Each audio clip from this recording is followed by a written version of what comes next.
tonight, money, power, and new questions tied to a local nonprofit. The East Tennessee Lions Eye Bank now says it mistakenly reported an office manager as a part-time employee to the IRS. It happened 2 years in a row. 2019 paperwork shows in all, she made $140,000. That office manager is also the daughter of CEO Valerie Stewart. Last week, we told you about questions raised regarding Stewart's total annual compensation of about $445,000. 10 News investigative reporter Grace King joins us with an update on the money and those family ties within the charity. We've continued asking questions about the East Tennessee Lions Eye Bank and its compensation policies.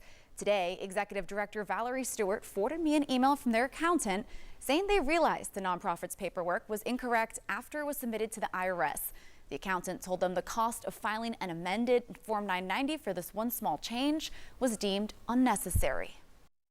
The East Tennessee Lions Eye Bank has helped restore sight to the blind for nearly 50 years through tissue processing and cornea transplant preparation. Lions Club member Patrick Peebley says helping people through organ donation is critical. That's, to me, as precious of a gift as there is. Former board member Brandon Johnson says he respects the work Valerie Stewart has done.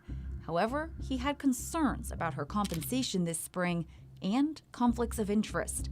The office manager, Laura Gilleran, is Valerie Stewart's daughter. In an April 25th email to board members answering his questions, Stewart wrote the staff asked to bring Laura on board as office manager. She said Laura had been their outside source for many years, since she has a master's degree in education, and they needed someone to read their manuals for errors before an eye bank association inspection. Plus, she knew their business well.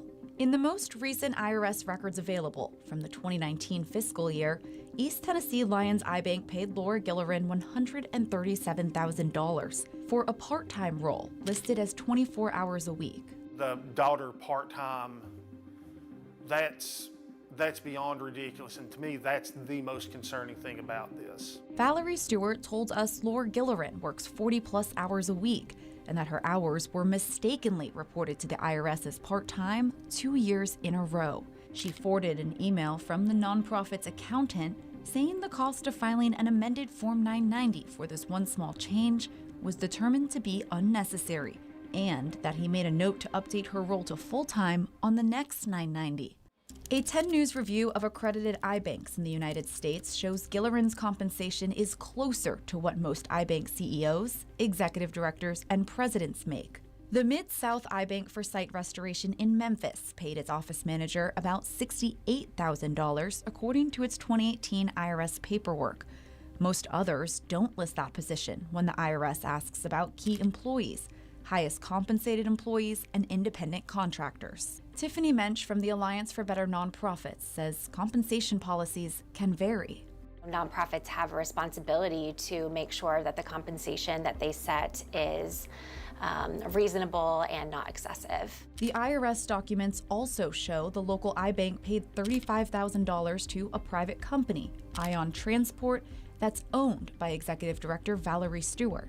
Brandon Johnson provided a series of April 28th emails in which Valerie Stewart explained to him that she had bought the company many years ago and that it was established to take tissue to Johnson City in a mannerly fashion. She wrote it's something the local eye bank benefits from. Corporate records show it's registered to a private residence in Maynardville. Stewart initially declined to answer any questions about her private company's involvement, saying the eye bank has policies and procedures to ensure its activities are compliant with state and federal laws. This week, she told us with guidance from a lawyer, the board signs a conflict of interest each year, all legal, about Ion Transport. She says they have yearly audits with great reports. Last October, the board's personnel committee selected Laura Gilleran to replace her mom, Valerie Stewart, as executive director in 2026. Meeting minutes show she wholeheartedly accepted that position. As to the compensation policies, Stewart told us they have, quote, taken action to correct any negative concerns, and the change is good.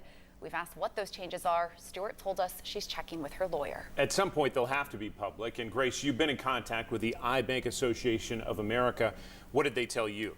John, that's the organization that accredits all iBanks in the United States. They said its principles of professional conduct call for iBanks to be publicly accountable, to be transparent in their dealings, to comply with all legal and regulatory requirements, and to avoid actual and potential conflicts of interest. Thank you, Grace. Again, the quarterly meeting is set to start soon for the East Tennessee Lions iBank. Our team is there. We'll update you what we learn online at WBIR.com, and that is also where you can find our full investigation.